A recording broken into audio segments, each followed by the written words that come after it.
to Hello Chaos, a weekly podcast exploring the messy and chaotic lives and minds of founders, entrepreneurs, and innovators. Every week, we talk to founders from different industries at different company levels and stages of all shapes and sizes. And we hear the real, the raw, the unbiased founder stories. It's why our mantra is where aha meets oh shit. We drop new episodes every Sunday.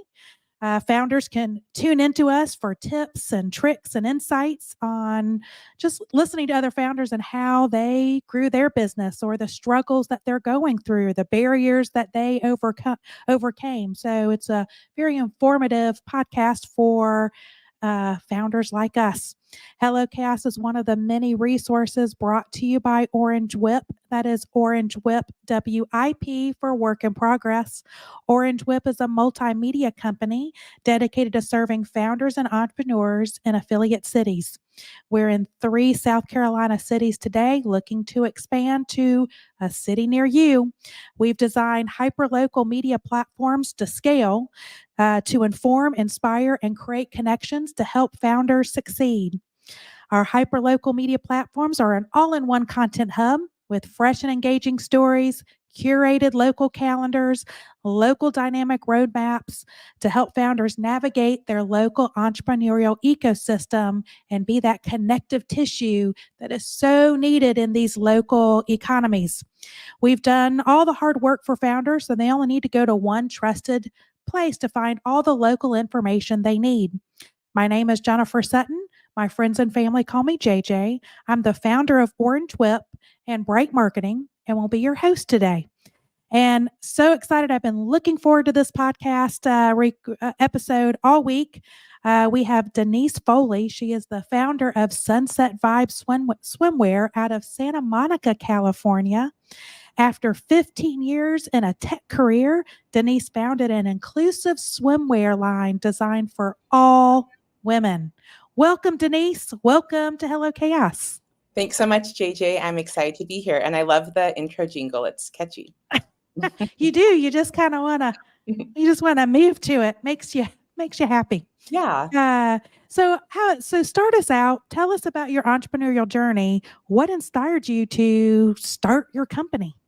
Yeah. So there's actually a few inflection points that I had. I was in sales my entire life, doing enterprise sales with some of the largest companies in the world, like Nestle, Netflix, Levi's.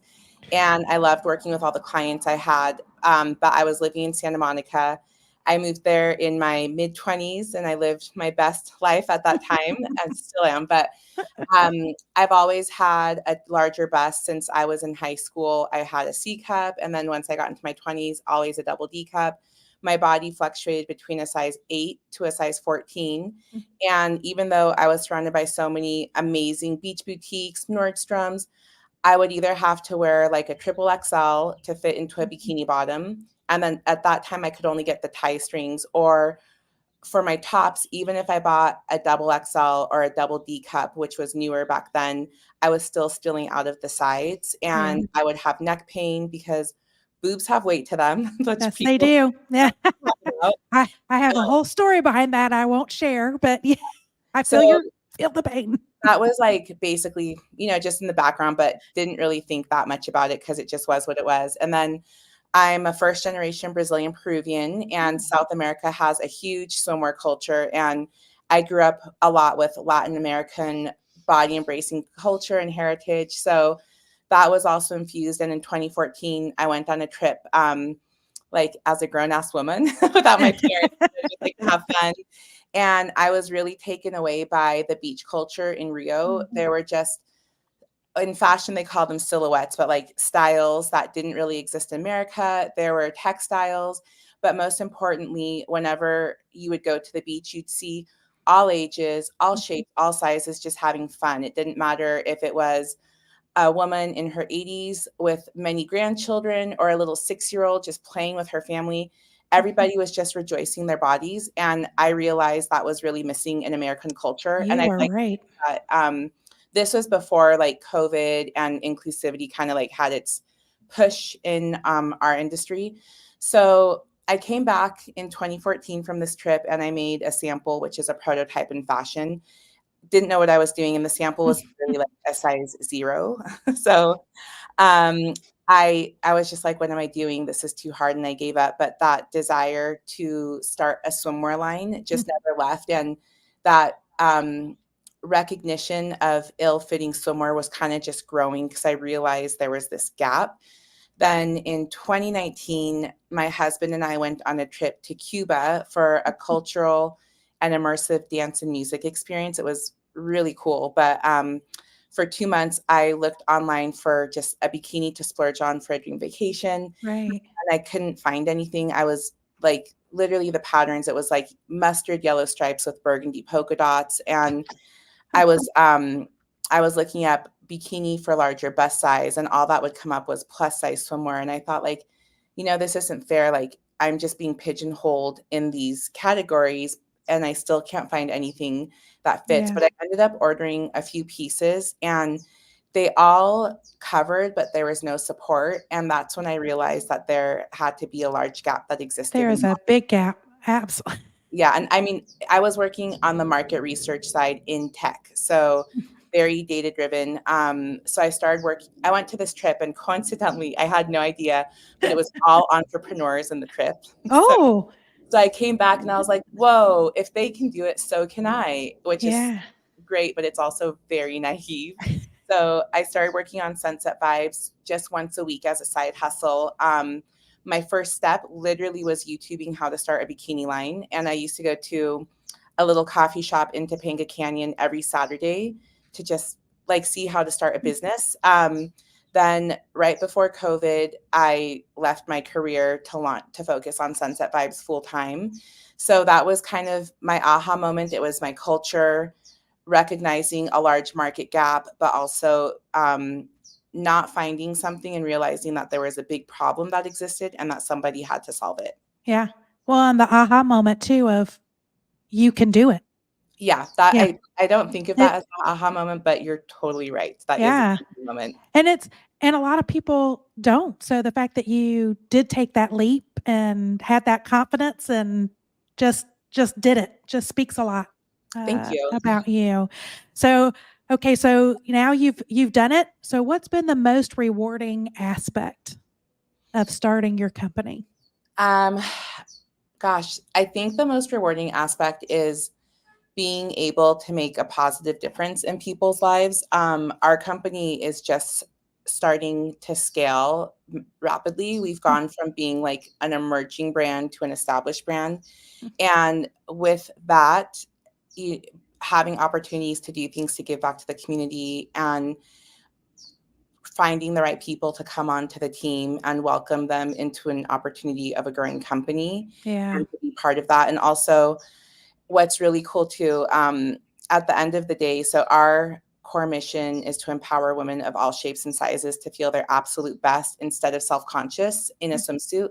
But when we go to meetings with buyers, they're thanking us for creating this line. They're telling us that this is needed. And also it's been really cool because you'll have women who are like a size 16 or 18 trying our swimwear, and they'll just say, oh my God, this fits so amazing. And we all know it's so hard to have that experience in a swimsuit, but also women who might be in a smaller size, like a 4 or 6, they'll try it on and they'll say, wow, this hugs me in all the right places. I feel so supported. So I think that, like giving back philanthropically, but also giving back in a way that we can help people feel better and take one step closer to loving themselves. That's right. Because that's the worst. Most women, I'm not alone, hate to do swimwear shopping. Yeah. Like and have to try. It's like the most dreaded experience. So the fact that you gave back for that and took that pain away, that's amazing. How are you nationwide? Like, where is it? Are you just online? Where are you in stores? How have you gone to market? Yeah, so we took a very different approach than most brands. We've actually done it, I guess, there's no right way to do it, but backwards, because most brands will start with a DTC approach. But one of my and I'm going to say, for listeners that might not know, DTC, direct to consumer. Yeah, Yep, thank yep. you. So like all the sales you could get through Instagram or just when you get targeted with ads and then you go to the site and buy it, Right. that's a D2C sale. But yeah, my background was primarily in enterprise sales and very big partnerships. And through the course of my journey, I've really been able to lean into that. And it wasn't planned like this. It's kind of just what happened. So we've grown the business primarily with wholesale. So we're Okay. Marriott preferred vendors, which is Oh, a really big deal. And that was like one of our first biggest accomplishments. And Patty and Suzanne, if you listen to this, thank you so much for welcoming in and helping me. But the Marriott has the Ritz-Carlton, they have the JW Marriott properties, the Westins. And so yeah. there's that part that's going. There's also, I actually kind of like don't want to say it yet because it's one of our strategies that most brands aren't taking. So I'll share that like later on when we're at a different point of growth. And then selling into retail stores. So I started Okay. by going to trade shows. So there's a lot of business to business trade shows specifically for the swimwear industry. And I was told that the first trade show I would do that I wouldn't have any sales, and it typically takes brands 5 years to break into the market. This is our Yeah. market, but at the first, and the trade shows are really expensive to do, and we've been a bootstrap business. So I would just approach people and say, hey, do you have a couple minutes to listen to our brand? We're women owned or whatnot, and just start asking them questions. So that's how we got our growth. And then I think over the last year and a half, we're still growing in wholesale, but we've pivoted into the type of wholesale partner we're selling into. So one of the plans this year, we're actually in the process of getting ready to raise a pre-seed.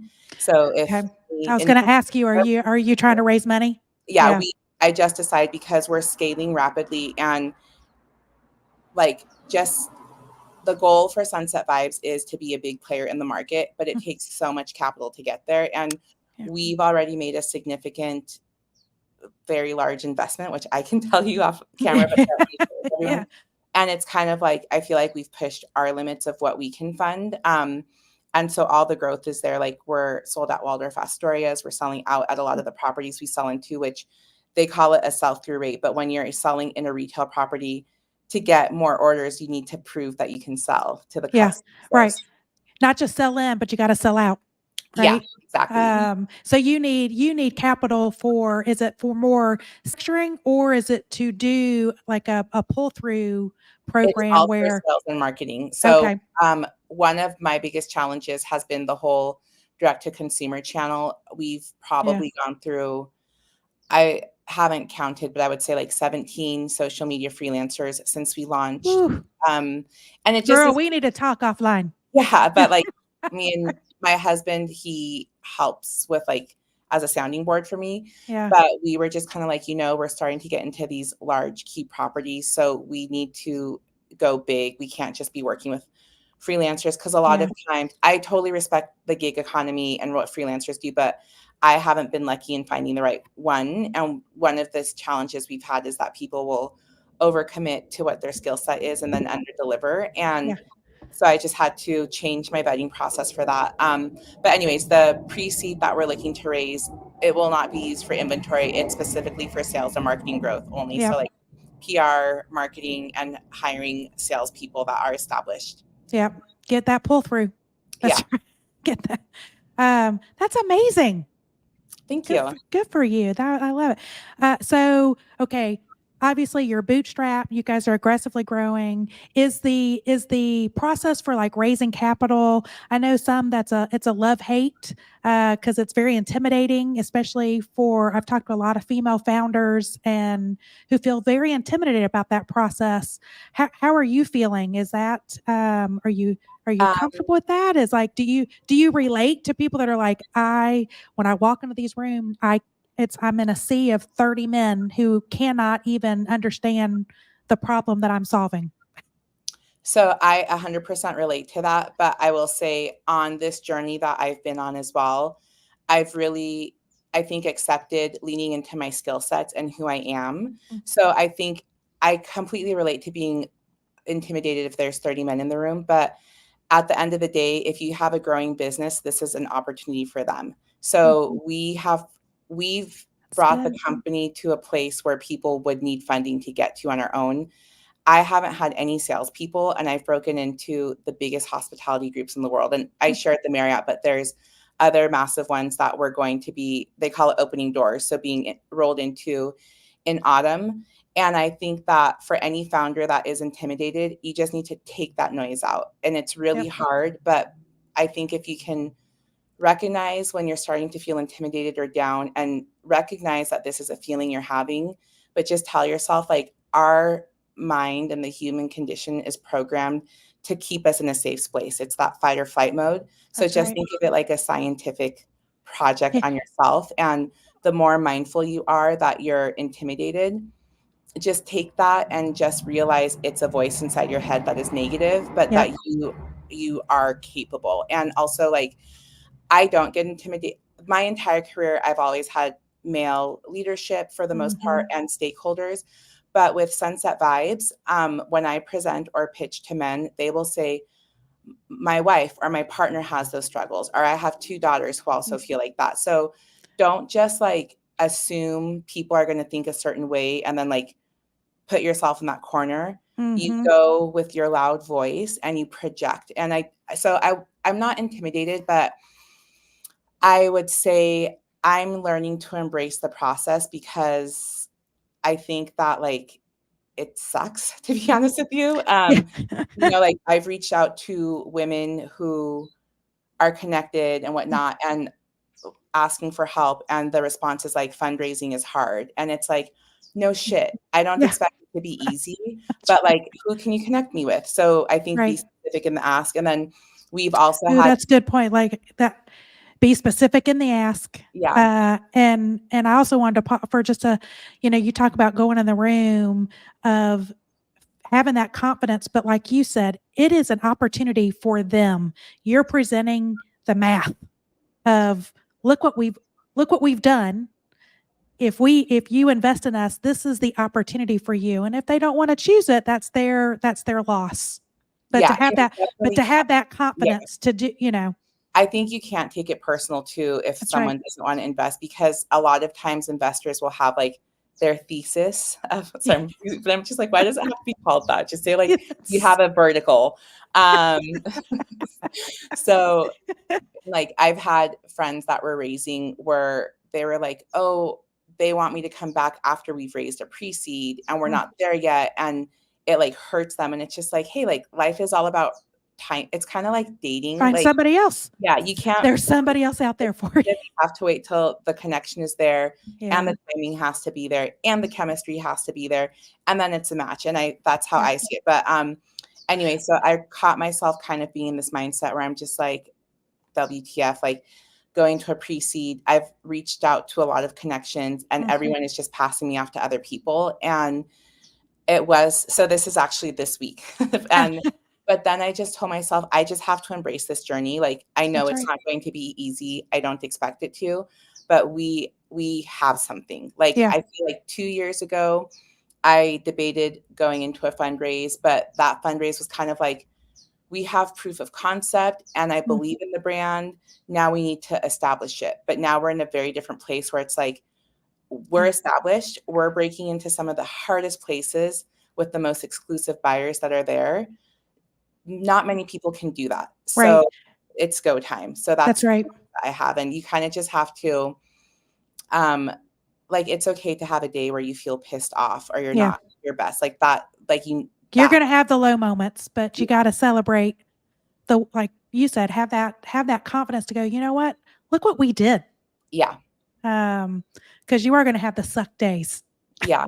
But I do want to make it clear, I understand that it can be very intimidating, especially for women, but just try to silence that voice, because like, we are capable of so much. And if you really, I don't know, Joe Mazzulla, they just won the title for the Celtics. And there's an interview with him saying how he had a vision board started 10 years ago with a picture of the Celtics logo, a picture of the trophy that they win. I don't remember what it's like, the Stanley. No, that's for hockey. What is it, Chandler? We're like, we don't know. Yeah. My husband, Gary Sherman, maybe. But anyways, And he also had a picture of Brad Stevens, who is now the Celtics managing director, but was their coach. So it's not just, oh, it's a vision board, let's manifest. It's even Olympic athletes do exercises to visualize what they want. And That's I think right. that like having a clear vision, just respecting that it's going to take time to get there, but just being clear on your goals, and Oh, that can take away. Denise, that is so power. I mean, that right there. We talked to a lot of founders, and that's kind of been a running theme, but also ones that are like struggling. It's because they haven't visualized. They haven't formulated what is that end goal, or what is like 1 year, like how, because then it's going to take time, but you got to vision it. Yeah, and Um, so one of my I have an amazing advisory board. And one of my lead advisor, but also like confidant, and he's been working with me since the business launched.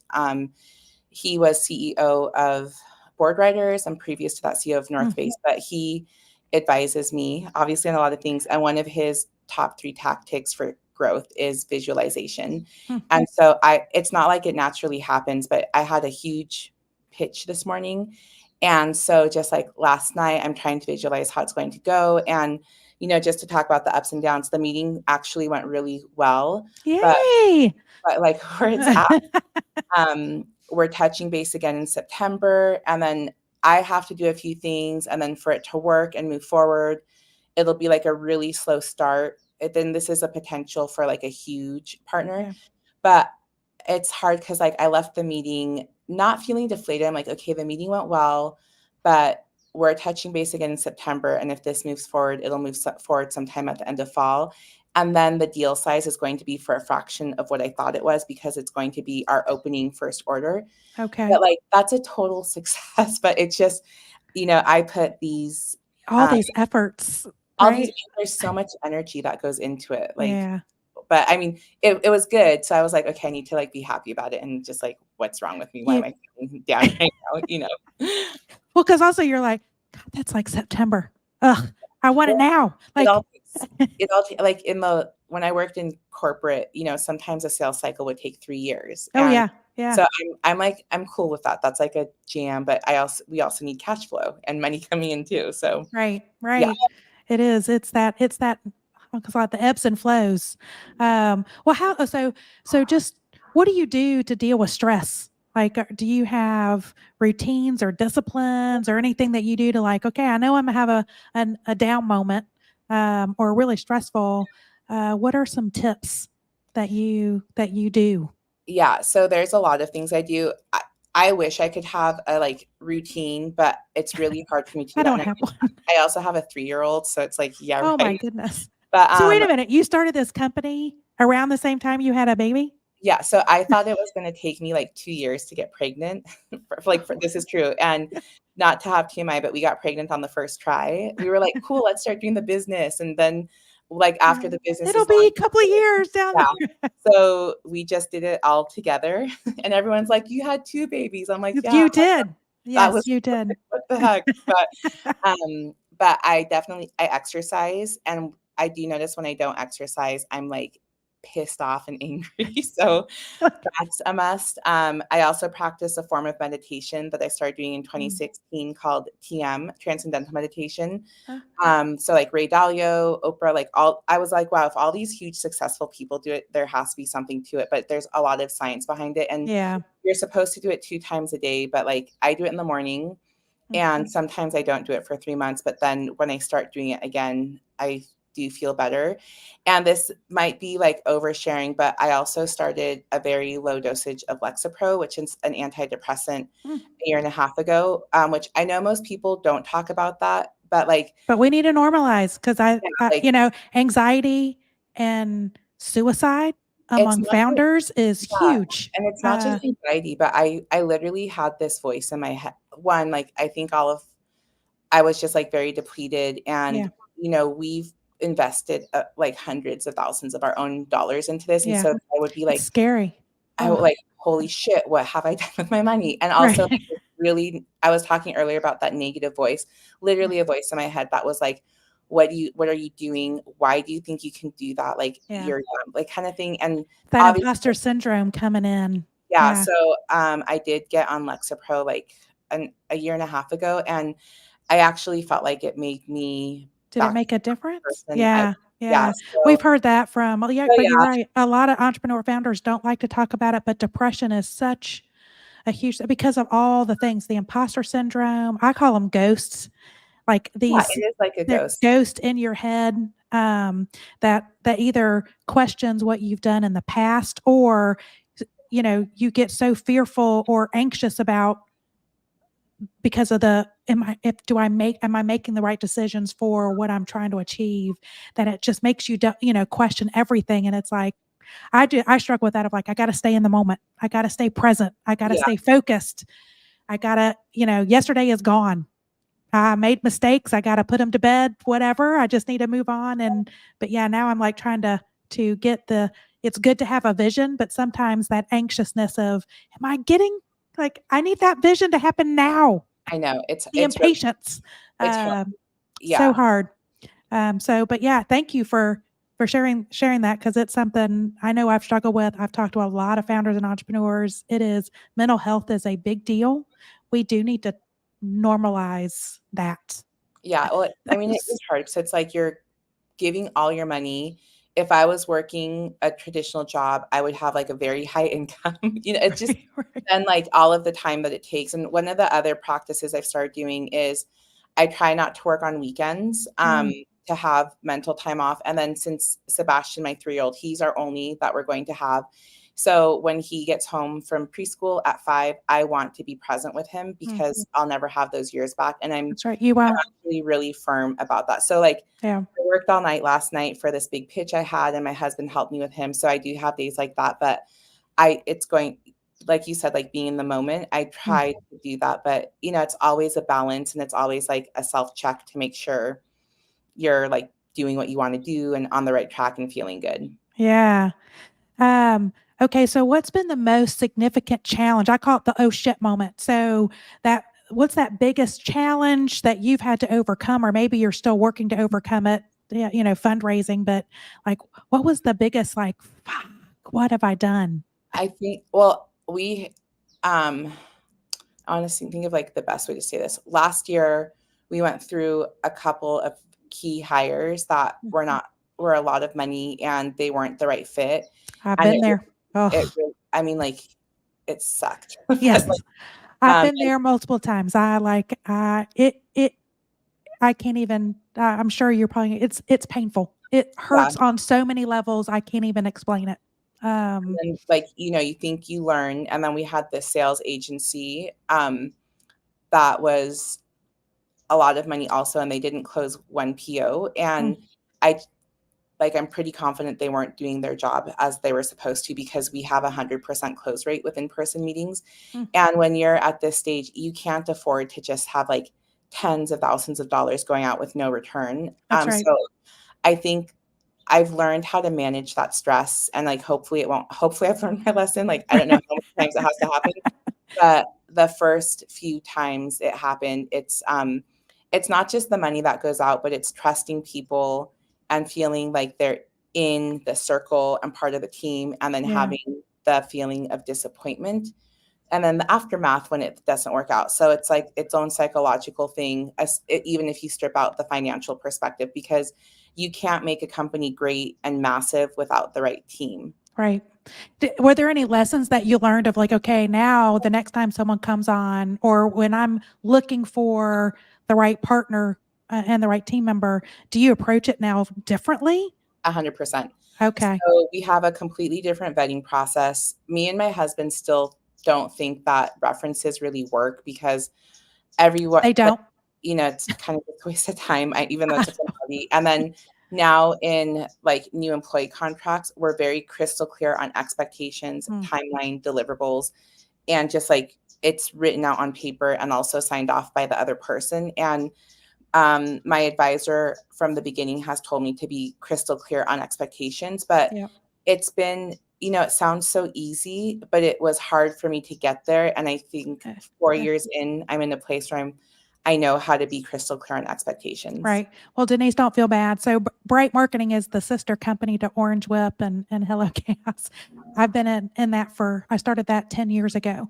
I learned those hard lessons 2 or 3 years ago, 7, 8 years in the business. So you think you handle it, we were scaling and growing, and I went through 2 waves of not having the right people. And that's so hard. I mean, and like it delays your company so much, but then also the like, oh, what's the word I'm looking for? Just like the energy that's it great. is. And It's like the feeling, like all of those things. It's it's really challenging. I think I almost hit I know I hit like a black, I caught the black wall. It was the summer of 2021 I almost just was like, I'm done. Like I couldn't even function. It was so. We actually had a time like that too. Yeah. not that it's funny, but it's just like, it's hard. Terrible. And it was the first, it was what, 7 years into the business. It was awful. Yeah. Awful. Like magnitude of that. So what are things that you've learned about yourself that, here you had a 15 plus, corporate career in big companies, which I'm curious because I know I had like 20 years in corporate and branding and agencies, and I felt like I'm entering my 50s. I feel like I'm in my coming of age story. What are things have you learned about yourself, or did you learn things like, well, I did not know I was this type of a person? Yeah, I'm not always the best at this type, but I think that like I recognize what my like superpowers are, for lack of a better word. What is it? I think it's definitely networking with the right people to network and making the right connections to move forward, and also establishing strong connections with decision makers and just knowing how to speak the person's language.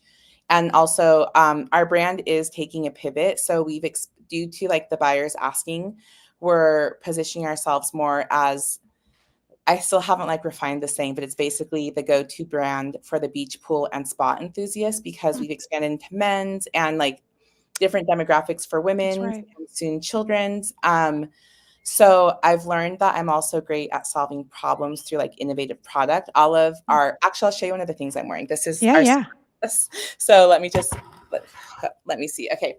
So for the listeners, you got to go to YouTube and you'll be able to see this. Oh, that's that is a fantastic cover up. Innovative take on the spa robe. So there's a button clasp here and a zipper. And then for your hotel card, right? Or your credit card. Oh, nice. There's something here that like puts the sash in pockets, and this is called a peplum bottom, but it's super cute. So it was made for the spas we work with, but then I started wearing it to like happy hour, or just, it's really comfortable, and people started complimenting it as a dress. So now we're handling it the spa dress, and it's going to be marketed as a resort cover up. So I don't think I'm the best in terms of, a lot of designers are like really creative and all of these things. That isn't my skill set, but I'm really good at product innovation and the functionality of it. Yeah. That's fantastic. Thanks. So if the next 5 years, think of it as like a chapter, of a book, or, next 5 years is a chapter in your life. Looking forward, what's this current chapter all about? Wow. I don't know why that question gave me goosebumps. I think that, this like for the next year or two, you mean? Yeah. What's this chapter? I think right now, in terms of so just a little backtrack, where we're living now, our son's 3, we plan to live here till he's 5. So while we're here, I'm working to establish the business Sunset Vibes as one of the larger players in the market for swim and resort wear. So this process, even though I've been building, this is like not building something new, but it's like making the foundation of the land that we've been zoning, right? So we're making the foundation and building a house. So the business is built, the business is established, but now we have to go big. So yes, it's scaling, but we have a few things to do before we like Right. actually So you're start building so this is foundation building foundation chapter. to scale. I mean, actually, like the foundation is there. So like what Ah, so after this that? is the scaling. Yeah. This is We're entering the scaling phase. We have everything in place. We have manufacturing and distribution partners in Brazil, Peru, Mexico, Canada, the US, and one in Europe. And we do this because with the international hospitality groups we're working with, a lot of times this is a tip for anyone that has a product that you're trying to sell, but a lot of times buyers want to buy American products, but Yeah. if you're in Mexico, there's huge tariffs. So what can you do as a business owner to make it easier for the buyer to work with you? So we have distribution, we have all manufacturing in place. We're growing the team and we have the right people lined up to hire once we get the funding. Now we just need the outlets to push sales. Yeah. Ah, fantastic. So, okay. So if we met again and had cocktails a year from now, what would we be celebrating? A year from now, Yeah. we'd be celebrating that our e-com / direct to consumer channels hit 3 million in revenue for the year. We'd be celebrating that in one of the enterprise accounts I'm working with. We've broken into 75 doors and that we have 3 enterprise accounts that have really high sell-through rates. But at the end of the day, the most important thing is that we've created a product that helps people feel amazing about themselves and that we've been able to create this culture where both women and men can feel amazing instead of self-conscious when they're at the pool or the beach. Ah, well, we're going to regroup. We're going to celebrate. I love great. good cocktails, so let's do it. Let's do it. Okay, so you said one of your superpowers was networking and establishing. Is that how you that you had an advisory board? Is that how you found really good advisory? Actually, you know how you talked about your black wall moment? Yes. I was about to quit the business because we had been scammed by this other agency, and it was $7,500. This was like a few years ago, and that was the last money we had at the time. And my husband had lost his job. I had just had a baby, and I was like, what is happening? I went to this coffee shop and I made a list, and it was literally titled Long Shots, and it had the founder of Lunia. It had the founder of another company, and it had Arne, the advisor that I've been working with. And I just cold emailed them on LinkedIn. And I was like, if one of them gets back to me, maybe it's a sign that I'm going in the right direction. And then that was how I established my connection with Arne. And then with some of the enterprise accounts we're selling into, it's not just like meeting these people, but really understanding what the needs are. And I never come from a place of how can I sell my product? It's more like, how can we help you achieve your sales? Right. How can you help your customers feel amazing? It's never about me, even though at the end of the day, it is kind of about me, but it's not. Right. You know what I mean? Right. Right. I mean, you're giving everybody an opportunity. Yeah. And I actually think, one of the things I forgot to talk about is my mom. So she's been a pattern maker. So a pattern maker is like the architect for garments. And she did Beyonce's homecoming outfit, her Super Bowl collection, couture. Your mom? She used to do my goodness. Jaja Gabor's sister. So she does a lot for me. That's like one of our secret sauces. But I will say, like my mom and I have an amazing work relationship, but like we've learned how to work well in this capacity. But I think from her, I'm a lot like her, and she will talk to anyone. I remember she loves dancing. She just turned 70, and her new motto is 70 is the new 50. And she's like, we'll take pictures together, and she's like in this super sexy, glamorous pose. And I'm just like, no.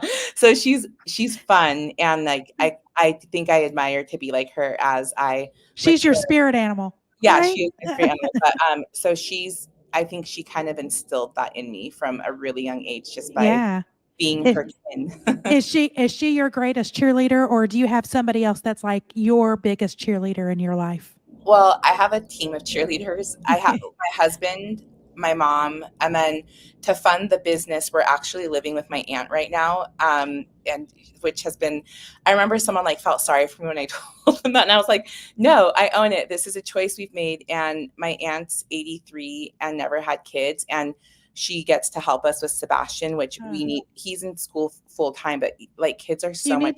Oh my God. I have 4. So like it's a community.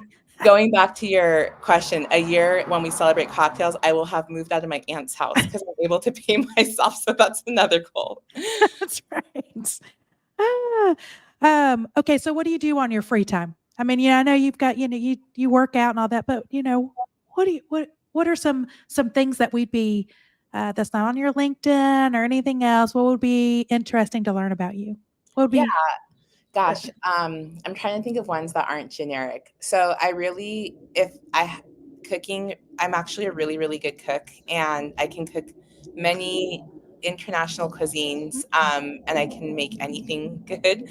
So, and it also relaxes me. I really like hiking with my family, and we're living out in Vegas now. So that's Ah, my LinkedIn says Santa Monica, but we were yeah. only supposed to be in Vegas for 6 weeks. We've been here for almost 2 years, but when I realized we probably weren't leaving and I wasn't moving out of my aunt's house, I decided to make the business Vegas-based because there's Ah, a massive booming business on the Strip. So while I'm out here, I want to learn about like the desert well, the foliage, resort culture. Yeah. but there's a lot of nature out here in Las Vegas. So Mm. and like me and my friends we went on a 7-mile hike. So it was 3.5 miles down, and they flew in Oh, actually from South Carolina for a fish concert. really? They went and bought The spritzers. heat. Yeah, so well, it was before like the hot time, but we were walking down into the canyon and I drank 2 tequila spritzers and I was like, I feel amazing. I never drink and I have so much energy. So then on this long hike, we traverse 3 hot springs. You climb down the ladder and you do a cold plunge in the Colorado River. And it was awesome. Amazing. I had to keep on taking breaks and lay on my back because I think of those spritzers I had earlier, which do not do that while hiking, which I thought my friends were like, Denise, are you okay? And I was like, I'm fine. I just need some water. But anyways, long story short. So I love and I love traveling and like getting really immersed in cultures. That's actually where a lot of the motivation for everything I do Yeah.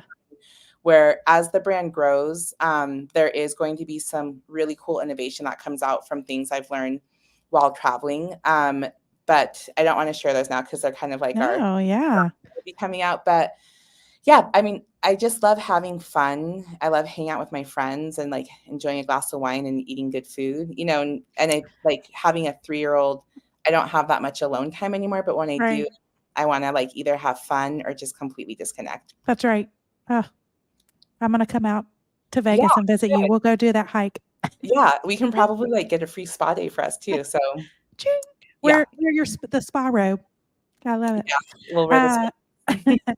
so, so you have all the, great advisors. What's the best piece of advice you've received, and how has it influenced your own decision making? You talk about visualization. Is there other piece of advice that you've received that you've really kind of taken to heart? Gosh, there's probably so much good advice. The one that comes to mind at first is with managing the company's financials. I know that is probably seems like an obvious one to everyone, but that's one of the things I've had to grow my skill set into. And my advisor, who I've referenced, like a year ago, was like, "You need to know that like the back of your hand." And Hmm. he was like, "I don't want to like make you feel bad, but X, Y, Z." So I've really taken it upon myself to get into that habit. And now that we're scaling, we've so I don't mean like QuickBooks organization, and I do Right. need someone to do that for me because I'm not great with intuitive platforms, but where we have an accountant that it's not just managing the P&L, but just like looking at the financial It's the landscape story. and Yeah. setting up for success. So that's been a hard skill set for me to lean into. It is But for a lot of founders. Yeah. yeah, but Yeah. like so as we're getting ready for this fundraise, the last 2 days I've been obsessively looking at like where all the money's going to go. And it's really beautiful because you think like, oh, we want to put all this money here. But then when you see everything laid out of that whole time span, it makes you really question where it's going to Mhm. go. And like, I actually want to be, even though we're going to go for this pre-seed, I still want to be scrappy. I want to be scrappy till That's we're at a right. certain revenue Well, point. So because you need to get paid and move out of your aunt's house. yeah, that's That's moral of the story. right. Say, mama needs to get paid. Yeah. Right. That's okay. So if you had to sum up your entrepreneurial journey in one word, what would it be and why? It would be resilience, because I feel like no matter how many obstacles or challenges you break through, harder ones come, or maybe you even have more expectations of yourself. And one has to learn, you can't let the noise get Mm. to you. Even one of the meetings I had over the last 6 months, I was heading to it and I was chatting with a peer, and they were like, between me and you, that person isn't the best to work with. Good luck. And it kind of like shook me. And then I was like, you know what? I can't, just because that was that person's experience, we're a brand that is fixing problems. We're not just a clothing brand. So That's it's right. just like, it's a couple things, shutting the noise out. I think like, um, but it's like the resilience. It's all Right. comes down to being strong. And you're right. You're like, I'm giving everybody an opportunity. I'm solving that problem, and everybody has different experiences, but also you're looking for the right partners too. So it's gotta be a two-way, right? Yes. I love it. Okay.